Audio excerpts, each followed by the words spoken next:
guys, welcome to the Friday Waffle. Now apologies about the sort of intermittent brightness changing. I'm obviously recording, well you don't know this.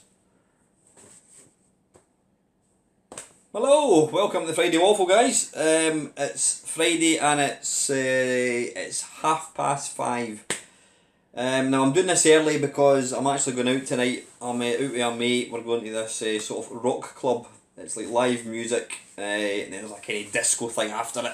Do they still call it discos? I don't think they do. I think the only discos that kids now know nowadays are the sort of snack variety. But yeah, I hope you're all good. You're all surviving this heat wave. I mean, I do love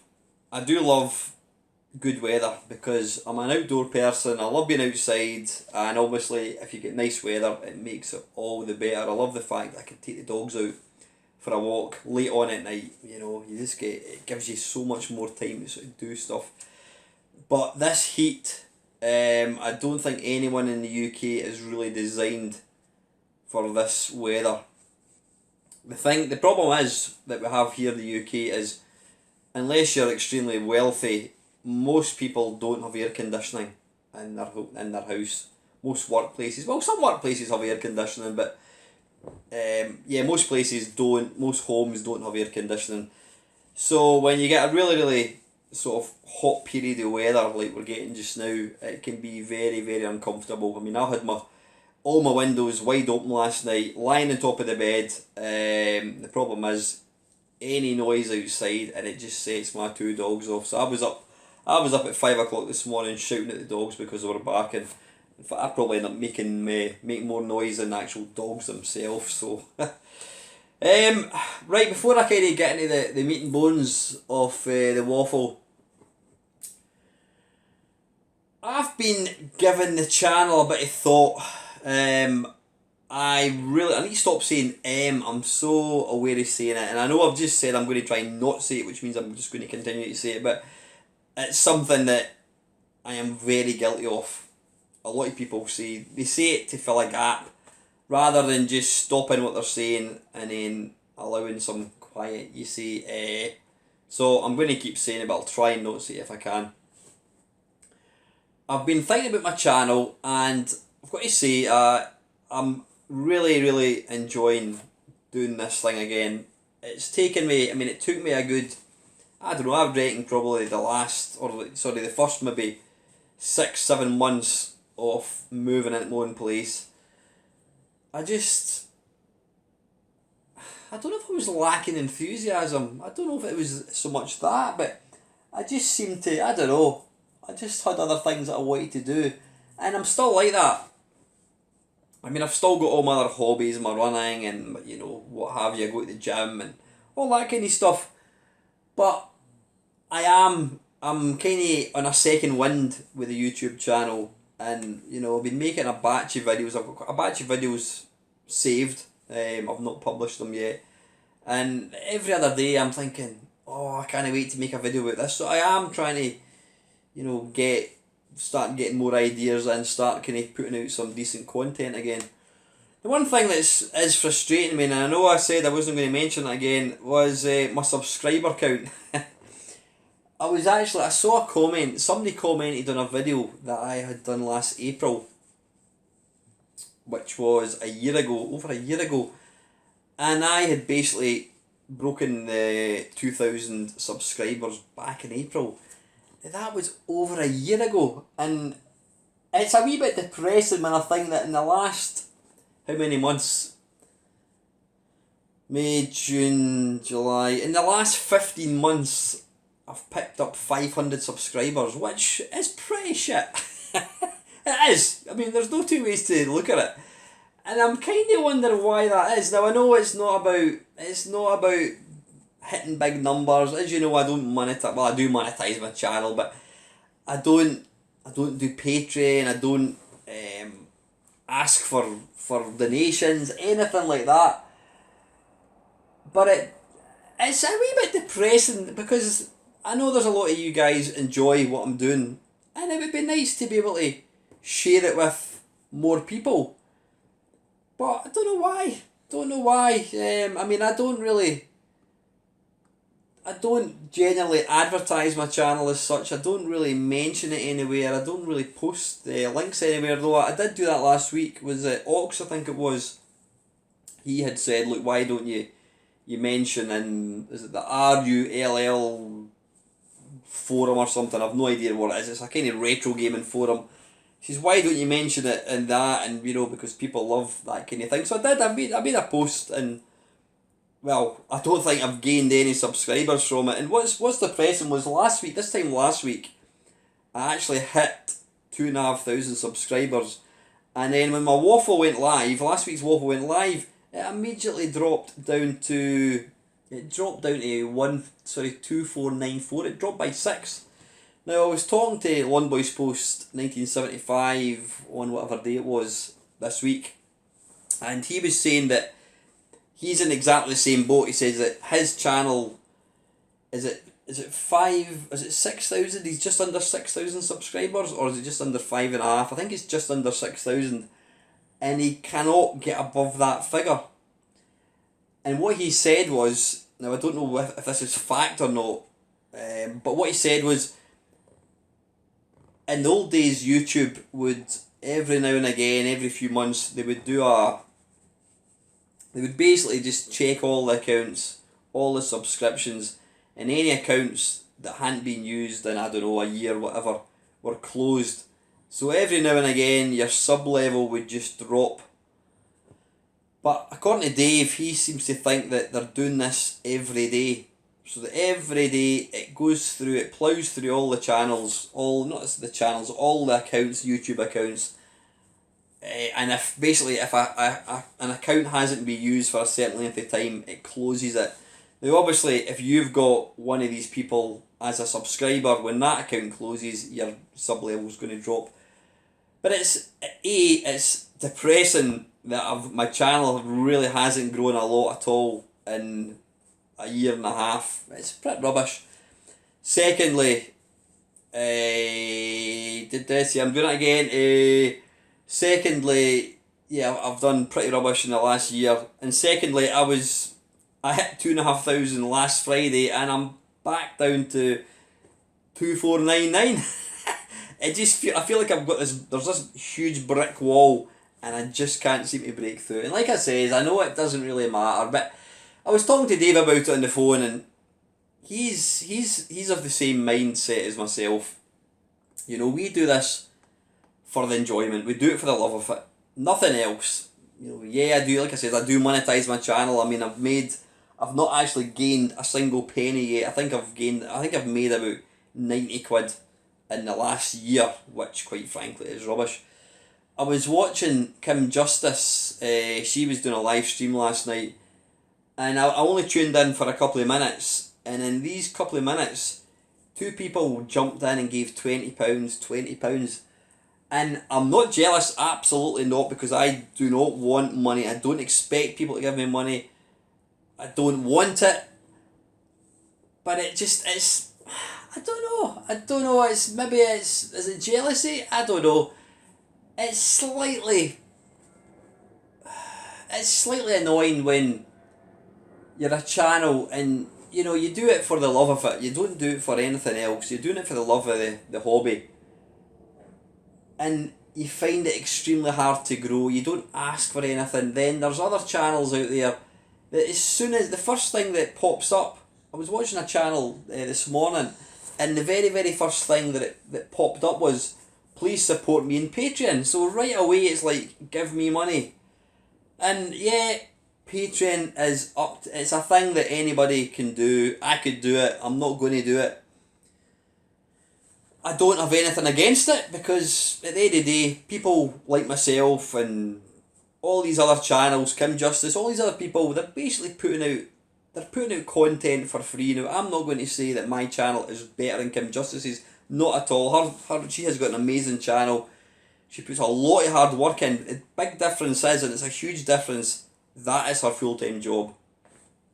I've got to work 40 hours plus a week in a day job, and then I've got to do this at night time.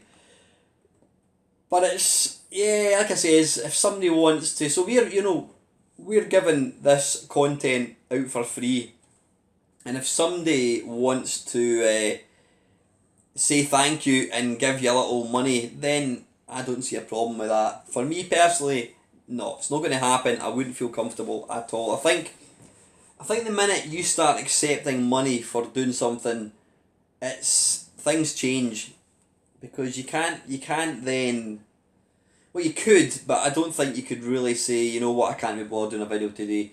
You would feel obliged. It would almost like change from being a hobby to becoming a job, and that's where it's a fine line. You know, right now I do it for the love of it. If I don't want to do a video one day, I don't have to do it. So yeah, I don't know, but I don't mind admitting it is frustrating that my channel has grown so slowly. I mean, a huge part in fact of videos channels growing is the shout out. Now, the shout out was very, very prevalent when I first started making videos. I mean, I got my first shout out from Steve Benway back in 2014, I think it was. And I was on like 70 subscribers, and I think Steve gave me a shout out and it went up to about 85. So it doesn't seem like a lot. I think that's the only shout out I've actually been given ever. Nova Bug Chris, he took part in a, what do you call it? He took part in a video by Top Hat Gaming. Really enjoyable video, by the way, all about the why the GX4000 failed, and Chris did a really good little slot talking about it, because I mean, if anybody knows about Amstrad or the GX4000, Chris is the man. So Chris took part in that video, and he ended up, I think he got I don't know how many it was, he got about 150 new subscribers, and that's because he appeared on a larger channel, which obviously helps smaller channels grow. But I don't know, has the community helping aspect of YouTube kind of disappeared? It certainly feels like it, and I mean, I don't get help really from anybody. I mean, I've got a few friends who have helped me in the past. Mark Lactobacillus Prime, a few of these guys, they have helped me when I took my channel off air and I put it back up again. Mark was instrumental in getting my channel back up there. But in the main, I don't get help, and when I say I'm talking about all the small channels. Mark, Lawn Boys Post 1975, Down the Rabbit Hole, Bangkokian Ian, I should say. All these smaller channels, I don't believe any of us get help or support from anyone else. I mean, I do always try and, Kevin Down the Rabbit Hole very kindly let me borrow, he didn't let me borrow because I'm not going to give him it back, he let me use What's in the Box video, which I think personally is fantastic. Not my content, I'm talking about Kevin's intro. So I always try and, where I can, say, look, go and check this guy's channel out if you like it, please subscribe. But yeah, the shout out seems to have disappeared. I don't know whether people, they're just more interested in themselves rather than helping other channels, which I think is very, very sad. I mean, I was watching one of Daniel Slope's Game Room videos, and I mean, Daniel's a nice guy. He's got a really good channel. Again, he's a full-time person. And all the channels that he links to, it's the same people. It's Kim Justice, Top Hat Gamer, Octavius Kitten, Guru Larry, Ashens. It's always the same people. They tend to kind of keep themselves to themselves. They help one another, but they never ever really help the smaller channels, which I think's a shame. I really do mean that. And I know you're probably watching this thinking, this old guy's just bitter and jealous because he's got a wee crappy channel.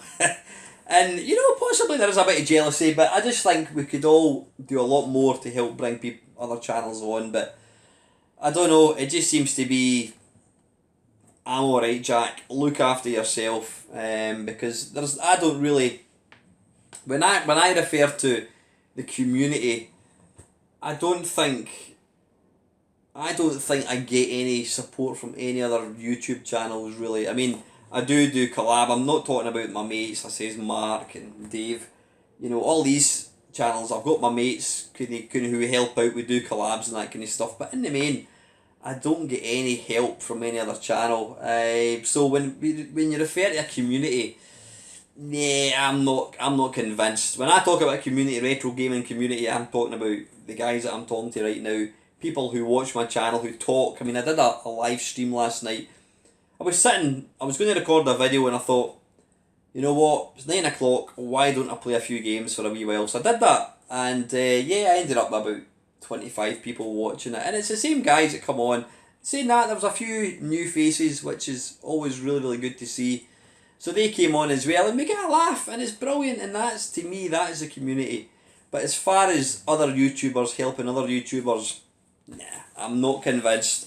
I will always do my bit if I can, but I have done a couple of community questions in the past, and I think the response I got was virtually non-existent. So I don't know whether there's, I guess it's like anything in life.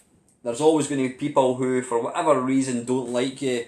They don't want to support you. I don't know. I know this is coming across as very negative, but I just think it's really more just my where I see the YouTube community, you know, other creators helping other people doesn't seem to be a thing anymore. You know, I think we could all do a lot more, and you know, I don't really get it. Do some people think that because if they help you, you're going to become more popular and you're going to take some people away? I've got no idea. I don't know.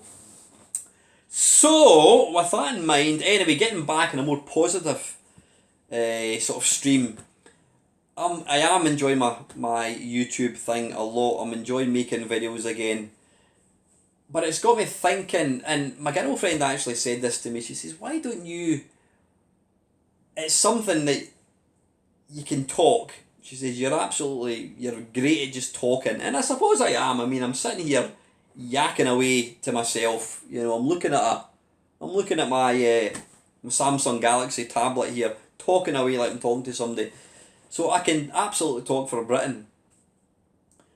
And she says, you know, I know you don't want to like monetize your channel, whatever. She says, but have you never thought about trying to make money out of a hobby?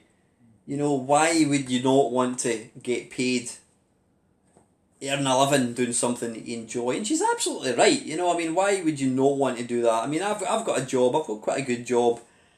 It's all right. It pays the bills. But you know, if I could do this full time, then I absolutely would. Now, I'm not saying that I'm going to do it full time at all. Probably not. In fact, I would say 99.999% I'm not. It's always just going to be a hobby. But I think a big part of the reason smaller channels don't grow is because the person that's actually doing the delivering, i.e. me, an old Scottish guy, I'm never going to be mass appeal like PewDiePie or whatever. But you know, so yeah, I think the person that's delivering the content, that's going to play a big part in you know, how successful a channel becomes. More importantly, I would say it depends on the type of video that you put out.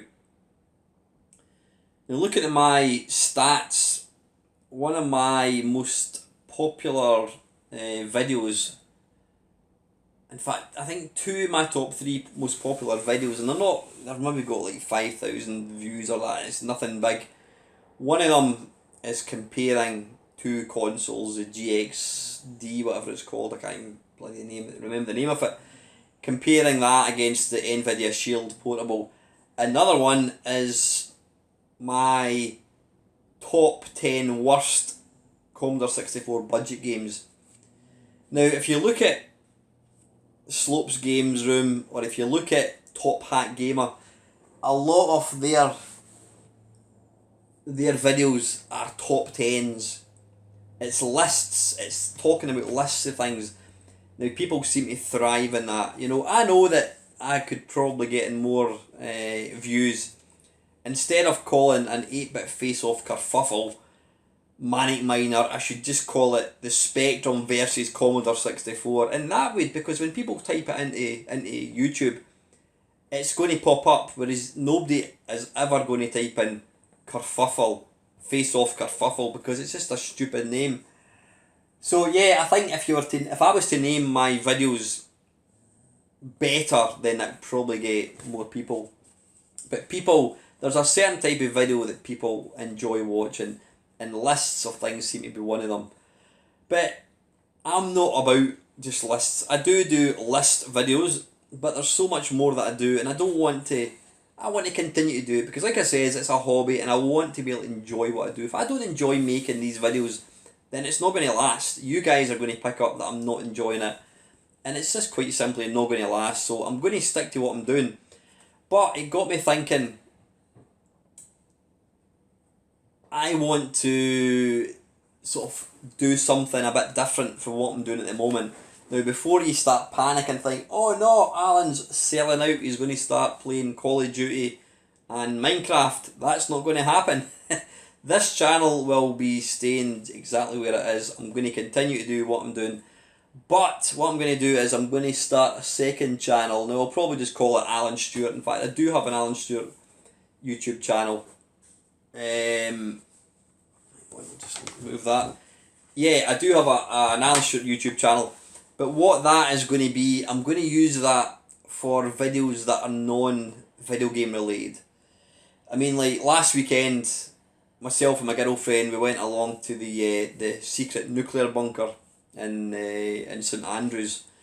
I took some video, and I'm going to hopefully I'm going to get her to sit down, and we're going to talk about it on the video. I don't think she's overly keen on appearing in a video. She's not going to be seen. She doesn't really want to be seen. But so there's that. There's what else? I can't even remember. Yeah, myself and Lawn Boys Post 1975. We're going to be doing a video on Sunday night, and it's non-gaming related. I'm not going to tell you what it is at the moment. It's non-gaming related, and again, I'm going to put that on the Alan Stewart channel. I just think I need to kind of try and, because talking about video games is fantastic. It's my passion. It really is. I love talking about them, but you're restricted. No matter whatever way you want to look at it, it is a restricted hobby. And I want to do other things, so that's why I thought, why don't I start up a second channel and use that? It's always going to be the smaller of the two channels. I mean, the main Meister channel will always be my I'm not going to say more important one. It's always going to be the one that I make more content. I'm still going to try and get 3-4 videos out every week. I'm still going to do the Friday Waffle. I mean, technically, the Friday Waffle could be a video that would sit on the Alan Stewart channel, but given it is still primarily about video games, I mean, I probably will do kind of talky videos. I mean, I know one of the videos I did a few weeks ago, it was when I did my Friday Waffle when I was outside. I was walking the dogs, and I was just walking and talking, and it went down a storm. People loved it. I think the fact that you were actually, you were kind of there with me. You were out on the walk with me. I mean, I remember Steve Benway did a video, and he was walking about. In fact, one of my favourite walkabout videos was The Shadow's Nose, who I've not watched any videos from him for a long time actually. I need to go and check him out. But he's a German guy, and he's hilarious. He's got this cracking channel, and I remember maybe 2-3 years ago, maybe more than that, he did a video, and he was basically walking to this brewery, and it was something like about 2 hours long, and he was walking and talking. And it is so addictive. There's something really appealing about watching somebody. You're not watching them. You're actually taking part in the walk with them. And I just thought that was brilliant. So yeah, people seem to enjoy these kind of videos. So I may try and do more of these on my Alan Stewart channel. And there's also a video that I'm hoping to do again when Lawn Boys Post finally gets his arse into gear and comes up to Scotland. We want to do a sort of a UFO special. I don't think it's going to be a live broadcast because we're going to be outside, and I dare say the internet's going to be flaky. The problem is as well, if you're using a phone or whatever, it's you're going to be using mobile data. That coupled with the camera, the battery's not going to last any time at all, so it will be a recording. But yeah, I think that's another video that I would probably put across to the Alan Stewart channel. So that's kind of where I am, guys. Like I says, Main Meister is going nowhere. I will still be doing these just as much as I do at the moment, but it's just a slightly different angle to what I want to do. I think I've got plenty to say. So we'll see where that goes. But anyway, right, what I'm going to do now is, I don't know how long I've been talking for. Doesn't matter. I'm going to now look at my questions from last week. Can I turn it like that? It doesn't make any difference really, does it? Right, okay, right. Colin Jones, what's he saying? I have a confession to make. I didn't watch this waffle. Oh no. I listened during my cycle commute to work, and I'll probably do so again in future. I can still hear what's going on around me and listen to you without problems. Got to say, Colin, I used to do an MP3 version of the Friday Waffle, because the Friday Waffle, it's all about me talking. That's the bottom line. It's not about what you can see. I mean, you're watching me talking, but I could really put it out as a podcast. If somebody was able to explain to me how I can upload these like onto iTunes or whatever, I don't think it's called iTunes now, is it? If somebody could explain to me or be willing to help me put my waffles as a podcast, in fact, this is a genuine call for help. If anyone is able to help me either host my Friday Waffles at podcasts or show me what I need to do, please, please, please help me, because I think podcasts are a big thing, and if it's another way of kind of getting the waffle out there, then why not? So let's see. For the microphone, you can use a standalone voice recorder and sync with free editing software, possibly the cheapest way. Yeah, when I was doing my video last week, I was in the car for the first kind of half, and the problem with the GoPro, I mean, it's got a decent enough speaker, but it picks up all the background noise, so it was quite noisy. Now, Colin's question is, excluding systems you owned at the time of popularity, what is your favourite computer or console? Excluding systems you owned at the time of popularity. What is your favourite? I'm not quite sure what you mean there. Excluding systems you owned at the time of popularity. Well, I don't know. I mean, to be fair, most of the systems that I bought, they weren't really at that popular time. I mean, I got my Mega Drive maybe 10 years ago, whatever. But so I'm just going to, right, favourite computer and console. Oh, man. Computer-wise, I'm not going to talk on technical ability or anything like that. I'm going to talk on my favourite computer. If I could only have one. And I've kind of touched on this a few times. The Commodore 64 was my first computer, barring the Texas one that I had for a few months. The Commodore 64 will always have a special place in my heart. It was the first, it opened my eyes to this industry, to this hobby, and it's why I'm sitting here 35 years later talking to you, because it showed me a thing that I never got tired of. So yeah, I mean, the C64's always got a place in my heart.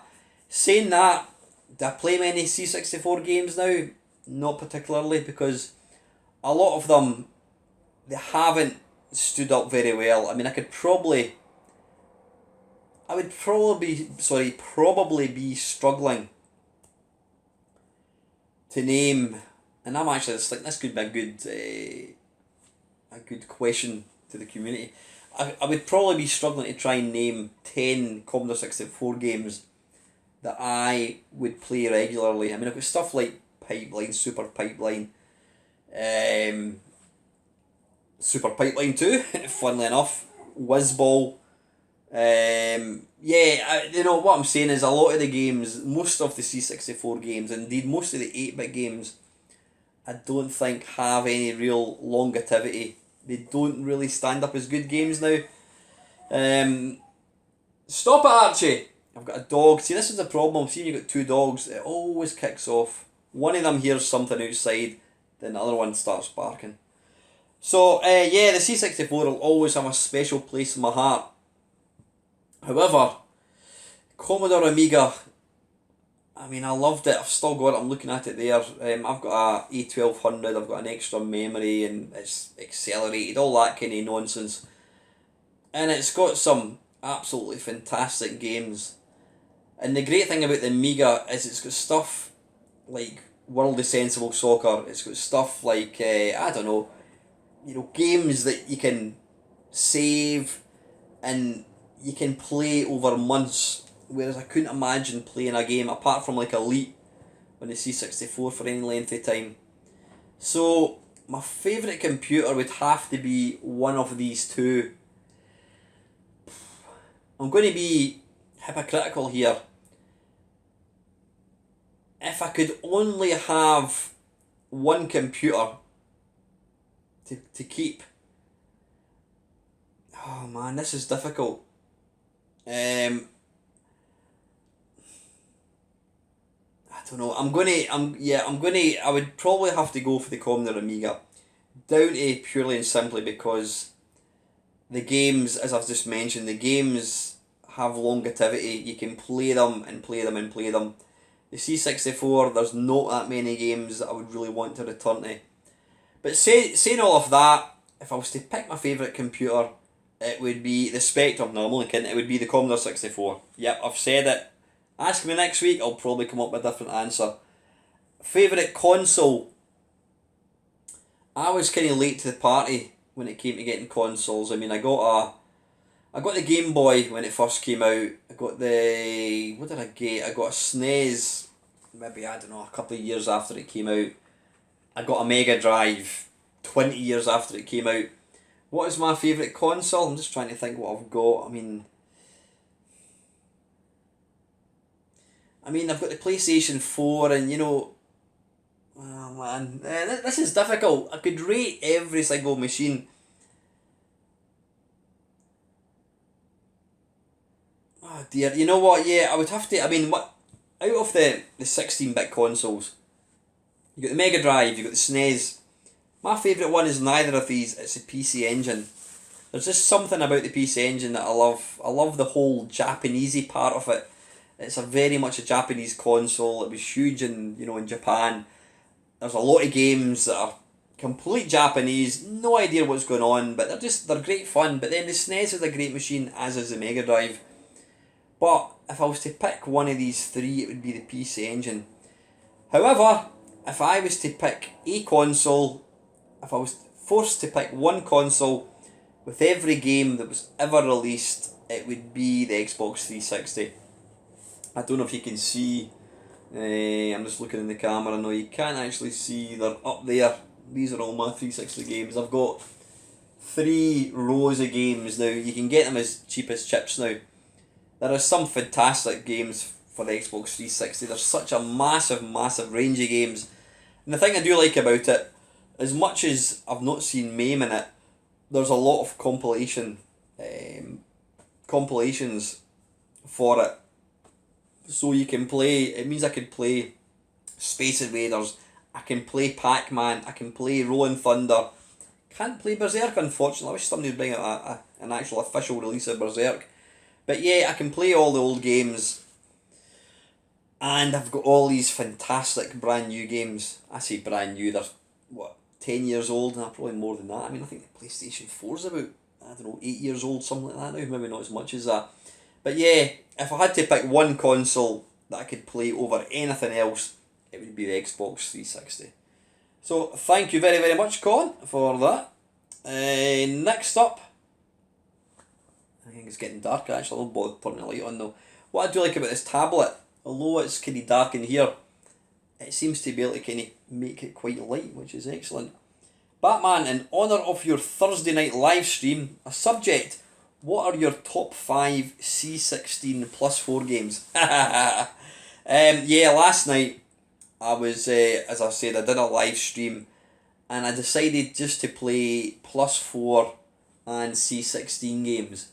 Now, Bat, you've really put me at the deep end here, because I'll be honest with you, I probably couldn't even name 5 plus 4 games. So I might have to take a rain check in that. What games was I playing? I was playing Kickstart, which wasn't a particularly good game. Manic Miner, I was quite impressed with Manic Miner apart from the sound. The sound was rubbish. Some really nice graphical effects. Apparently the plus 4 was less powered than the Commodore 64, but it had more colours. Was it 120 colours it had? So it kind of reminded me of like an Atari. But yeah, I'm not really able to answer that question at the moment, but what I'll do is I'll kind of have a look and see if I can maybe answer it next week. But some of the games I played last night were just truly awful, but there was one or two really nice games. Like I said, Manic Miner was really nice. Can't remember any other games you played. I was just kind of randomly picking games, but anyway, but apologies for the sort of lack of an answer, but hopefully you'll understand that. And next up is Down the Rabbit Hole. Hi Anne, thank you very much for the shout out on your What's in the Box video. I have gained quite a few new subscribers thanks to you. Now here's some questions for you, sir. First, there's been some videos online about this new Game Boy Advance consolizer, which allows you to play Game Boy Advance games on an HD TV, but it's pretty expensive, and I'm wondering if you think people are willing to spend hundreds just to play their Game Boy Advance cartridges through HDMI. I'm not aware of that, Kevin, and quite frankly, I don't think so. The Game Boy, I don't think it's going to have any mass appeal. The geeky people like you and I can play Game Boy games on my modded Xbox. I can play them on my tablet and put it on the TV. I can play them on my Raspberry Pi for 40 quid. So nah, I don't think that's going to be a thing at all. I don't think it's going to be popular. I've just noticed if I touch the comment, it appears up there. That's a wee bit better. So yeah, nah, I don't think that's. I've got absolutely no interest at all, and I don't think. I mean, can you imagine a Game Boy screen is like 2 inches by 3 inches. You blow that up onto a 42-inch TV HD. It's just not going to look right. But given the fact you can play it on a Raspberry Pi, I don't think it's going to work. Secondly, in that subject, what is your favourite game for the original Game Boy, the Game Boy Color, and the Game Boy Advance? Now, Game Boy, there's a few games I liked in it. I loved Gator Pinball. I loved the original Super Mario Land, but to me, the game on the Game Boy is Tetris. 100%. Cracking. The best way to play Tetris, bar none. Game Boy Color. Now, I only had the Game Boy Color for a very short period of time. I bought it, and then I think a few months later I bought a Game Boy Advance, and I ended up giving my Game Boy Color to my cousin. Now, the only game I can really remember playing in it, I was actually on holiday. I was on holiday abroad, and it was what's it called, the handheld Nintendo handheld collection, and there was a game. Was it Mole? I think it was the one where you basically just got to left and right, middle, 2 buttons left and right, and that is it. You've got to whack the mole. I played that on my Game Boy Color. That was the game I played for that entire holiday, and I loved it. It's the only game I can actually remember playing in the Game Boy Color. Game Boy Advance. I'm trying to think. Have I got a particular favourite? I mean, there's some absolutely cracking games for the Game Boy Advance. But one game, and it's a game that a lot of people may not be aware of, and it's not Super, is it WarioWare? And it's essentially, it's a collection of tiny little mini games. I think there's maybe 200 games now. It's out for the GameCube. It came out for the Wii as well, I think. I don't think it came out. Did it come out in the DS? I'm not sure if it did. But basically, yeah, it's tiny little mini games, and you've basically got 5 seconds to complete it. And the big part of the skill with this is the fact that you get 5 seconds, and then you've instantly got to try and figure out what you need to do. So when you get a new event, sometimes you've got no idea what you need to do, but it's really addictive. If you've never played it, go and check it out. WarioWare, brilliant. So yeah, that would be probably one of my most played games on the Game Boy Advance, but there's some cracking games out for it. And thirdly, how's that drone working out these days, or is it something like my own Millennium Falcon drone and it's collecting dust on a shelf? Not at all, Kevin. I was actually, I did go to fly it on, what day? It was one, not yesterday, Wednesday. I was going to fly it on Wednesday. There's a large, it's an abandoned mental asylum. And I was going to take the drone along, and unfortunately they've now put a ban on flying drones. I did fly it last week. I mean, it's a fantastic thing, it really is, because it can go so high, it can go so far. I mean, I was flying it last week, and I flew it, I climbed up, and I flew over these trees, and I basically kind of landed in a park. Now, I was the other side of the trees, and I was watching where it was going through, obviously, the sort of gamepad thing. And then suddenly I lost signal, and I thought, I don't believe this, I'm going to lose this. And I just waited, and then about 2 minutes later I could hear this buzzing sound. I looked up, and there was my little drone returning to home. It's cracking. Basically, when it loses signal, it just flies back.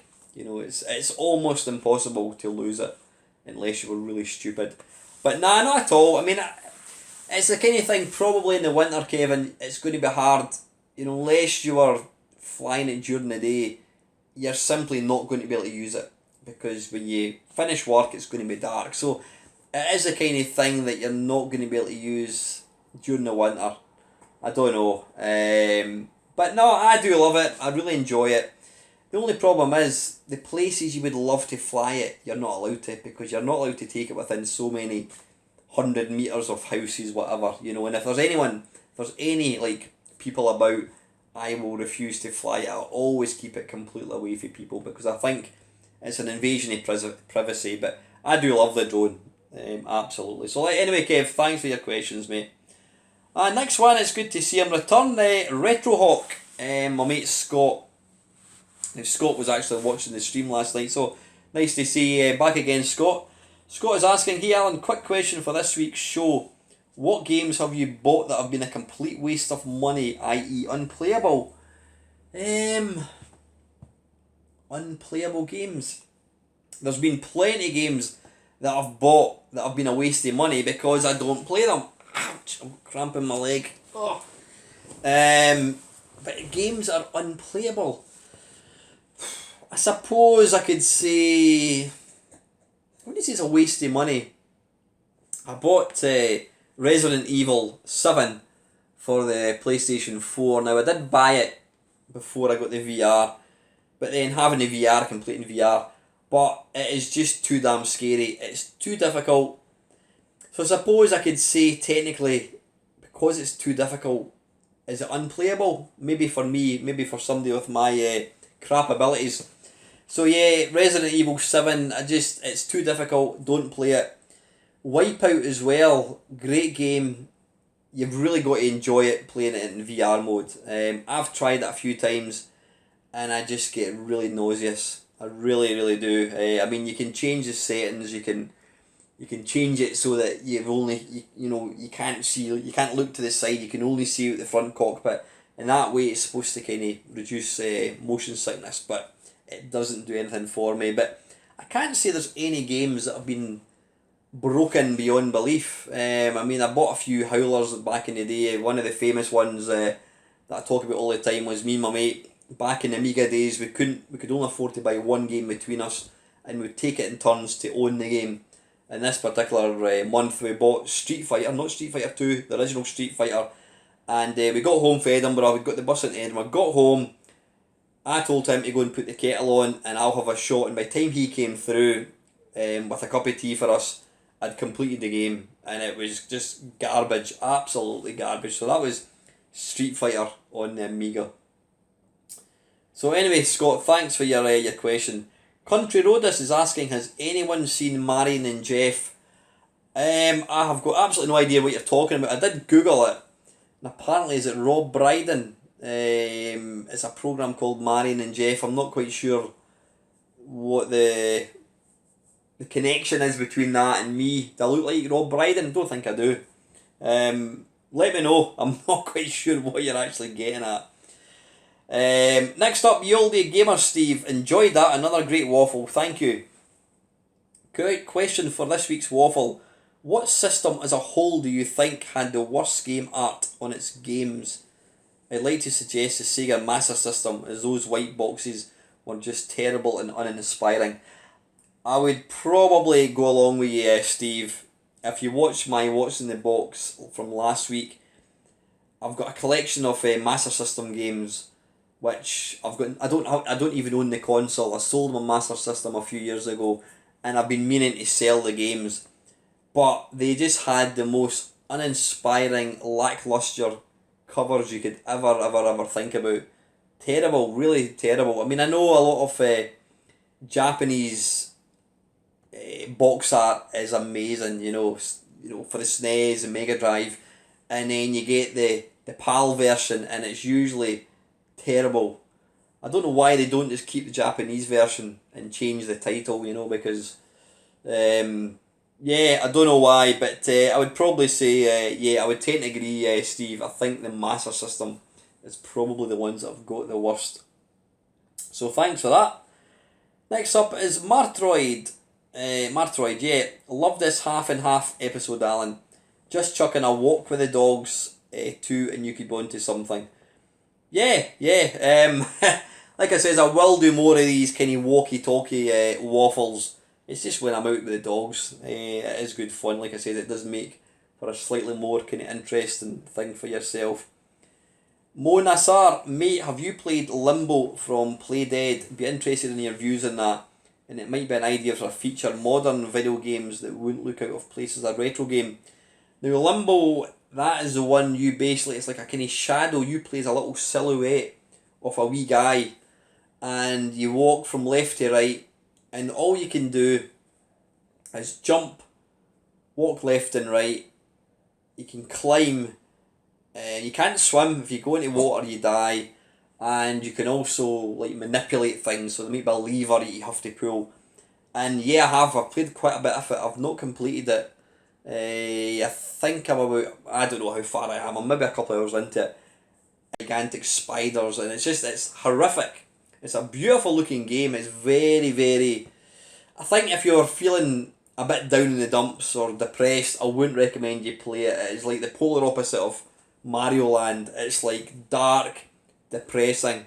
You die all the time, but it's a beautiful game. It's such a simple game.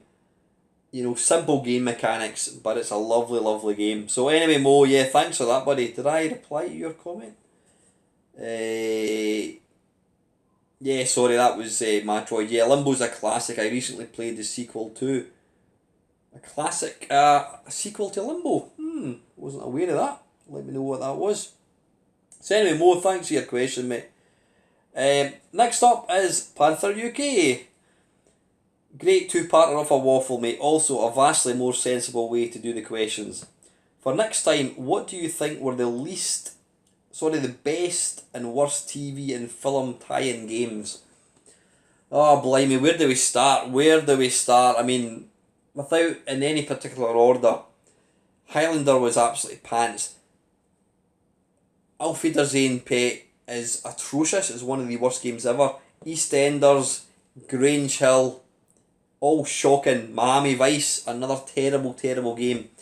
I think we could almost say that every game, TV or film tie-in, is absolutely pish. There's maybe one or two that weren't pish. Now I'm trying to think. I believe, and I've not played it, I believe The Godfather is quite a good game. I don't know if it's actually based on the film. A game that I've got on the Xbox and I've never really got round to playing it. Now I know my mate Dean, 20th Century Gaming, he raves The Warriors. The Warriors was like absolutely cracking early film from the 80s. It was one of the first films that as teenagers we wanted to rent in video. It was it wasn't classed as a video nasty, but it was an 18.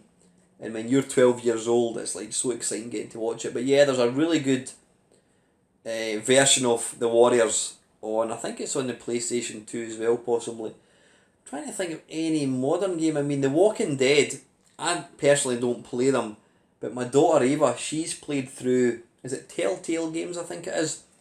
It's like, there's a lot of sort of cutscenes and that kind of stuff, But yeah, it does get good reviews, and she loves them. So that's based on The Walking Dead.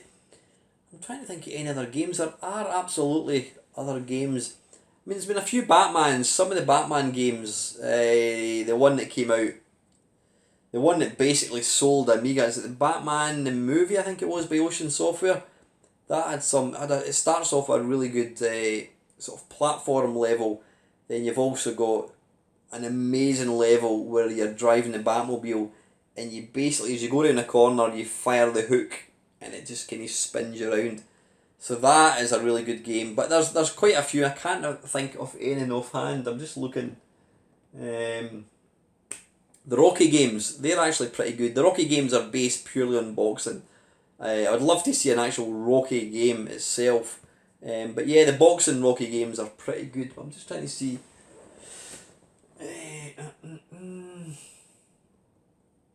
I suppose if I'm going to turn this around, I could say there's a game based on the Super Mario Brothers film, and it's Super Mario, and that is actually a good game, but that was done arse for elbow. They actually based the film on the game, and the film's terrible. But yeah, I think there's plenty there, Chris. So anyway, mate, thanks for your question as always. And no, I've still got a few here. Failed channel. I don't like calling you failed channel. It's a very, very negative, because you had a cracking channel before. What were you called again? Mad Commodore. I don't like your name. I don't like that name. I wish you would give it a more upbeat name. But anyway, that's what you decided to call your channel. He is asking, question 1. As you might remember, my memory's shit, but what is your most vivid memory of playing an 8-bit game, and what game system was it on? 8-bit game, well, I'm going to go for the very first game that I played, and it's not what do you call it, an arcade. I mean, I could talk about Space Invaders. It would have to be Pac-Man on Atari 2600. Now, I never got to own a Pac-Man. I never got to own an Atari 2600. I always wanted one as a kid, but my mum and dad were absolutely upfront. They said, we can't afford it, you're not getting one. And that was it. There was no arguments or anything. I was never going to get one. But I had a mate, Nick. Now, Nick, his dad worked in oil rigs. His mum was out the house all the time. And so during the summer holidays, she used to give Nick, and I'm talking about mid to kind of late 70s, she would give Nick £10. There you go, son. Go and get yourself some lunch and dinner. So Nick would go and buy food, and inevitably he would come to my house, and Nick and I got on great. In fact, you know what? What's lovely? I'm back in touch with Nick. He lives not too far from me. I see him walking his dog. In fact, I was talking to him a few weeks ago. Hadn't seen him for like 20 odd years, so it's really nice to catch up with him again. But anyway, yeah, getting back on track. Nick turned up at my house one day with this large bag, and in the bag was an Atari 2600.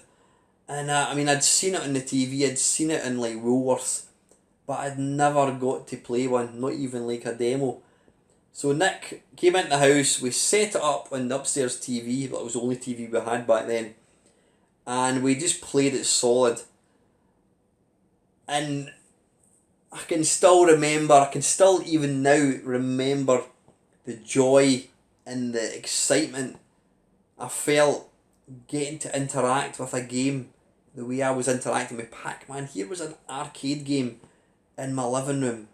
It was on a home system. I mean, it wasn't my system, unfortunately, but I did manage to get Nick to leave it overnight, and then he came back the following day, and I basically stayed up all night and played it. But yeah, that was the first time I properly played a home game. I'm not talking, I mean, I had Pong, I had the Binatone Pong, which was crap. So yeah, Atari 2600 Pac-Man, that opened my eyes to this hobby, and it just, that was it. At that point I knew I would have to get a computer, I would have to get a console. I never did get my console until years later. In fact, it was probably, I don't know, 10 years ago when I first got to own an Atari 2600. I mean, I've got my games. In fact, there you go, this isn't the game, but that was the game that did it for me. Getting to see that game on the, yeah, there it is. Just an absolute... People criticise this game, and say it's a terrible game. I don't think it is. Again, it's probably nostalgia. Nostalgia plays a huge part in it. But yeah, Atari 2600 Pac-Man. Question number 2. After watching back a video of me playing Roadrunner on my SX64 with Zipstick, real hardware reviews, I made a comment that this game is unplayable on WinVice emulator and PC cursor keys, but on the Zipstick it's really fun. So when was the last time you sat down and played a game with a proper 1980s joystick like a Competition Pro, Zipstick, etc.? I think to enjoy these old C64, Atari or CPC games, you need a USB adapter and decent 1980s joystick, at least to bring back memories. You're absolutely bang on. Now I've got one of these adapters, I think I've got 2 of them actually. I've got one of these adapters. It's USB and it's the other side is the female Atari 9-pin adapter, which basically means you can plug in an old style joystick. My joystick of choice is the Wicco Boss. I'm not going to go and let you see it. It's a big grey joystick. It's got a large base and a huge shaft. Whoever misses.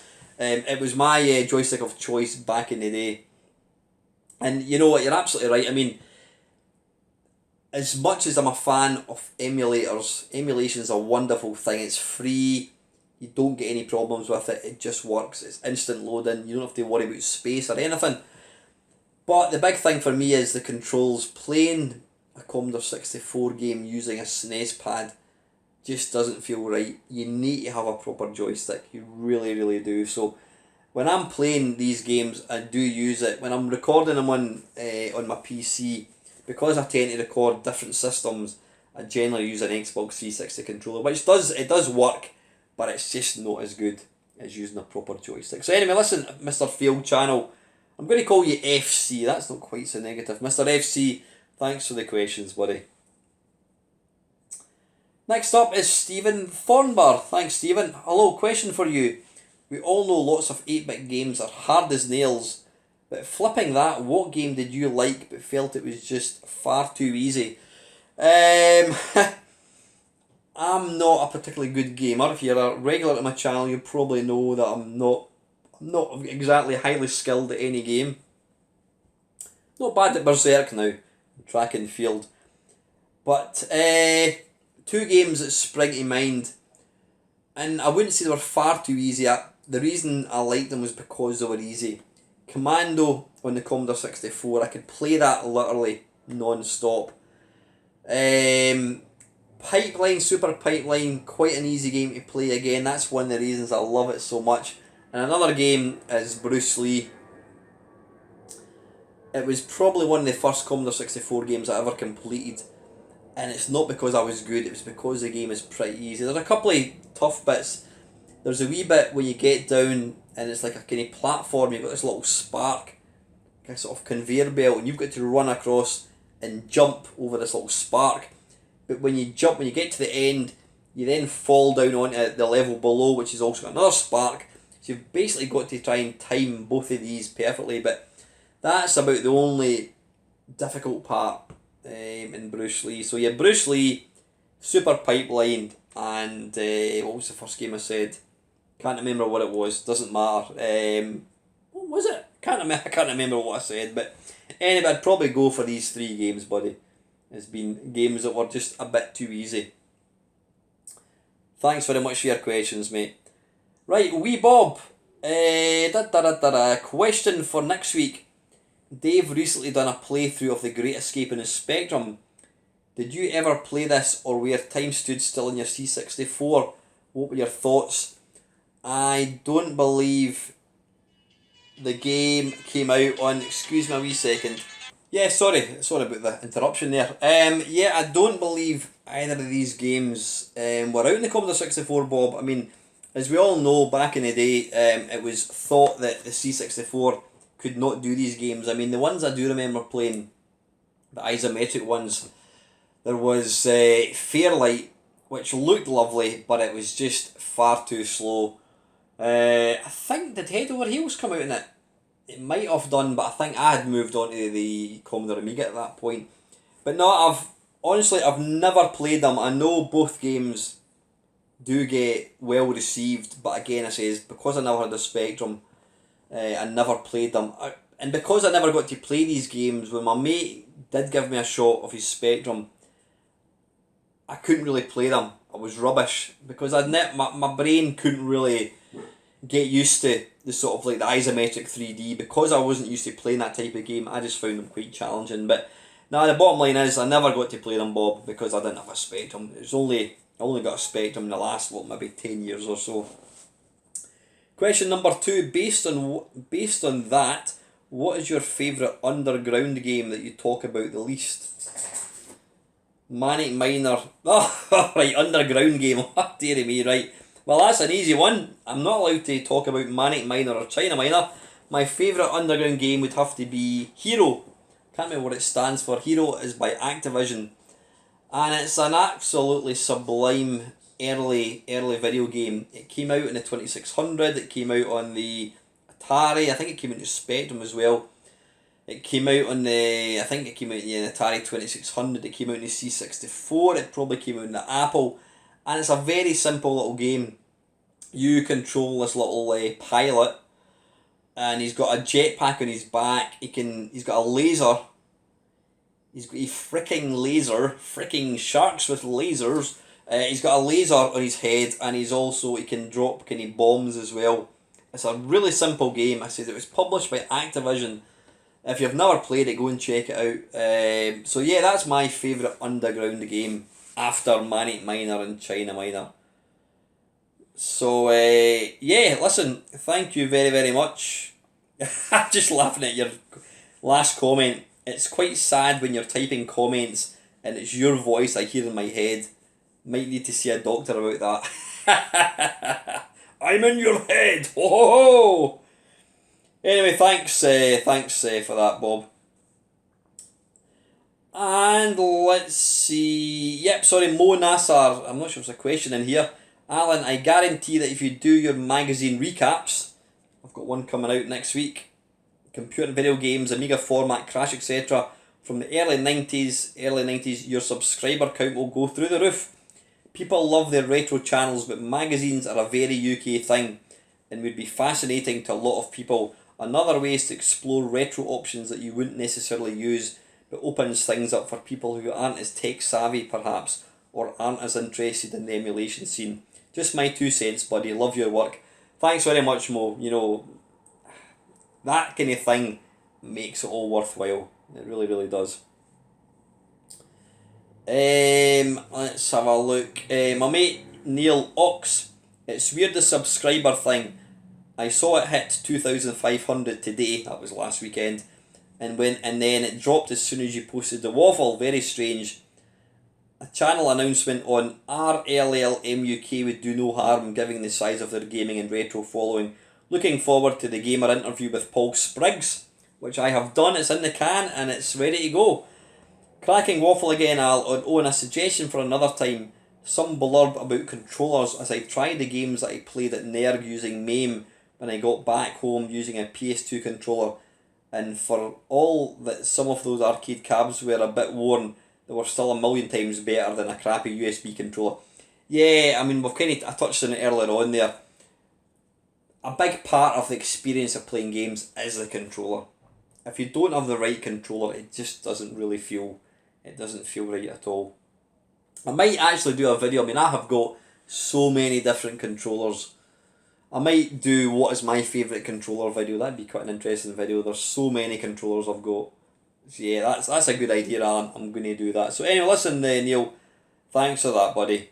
So listen, that is the end of it. Yeah, I've come to the end of another waffle. I'm going to go down to the gym. I'm going out tonight, but I want to nick down to the gym for a quick half an hour, come back, get a shower, and then walk along to the railway station. So anyway, listen, guys, as always, thank you to your continued support.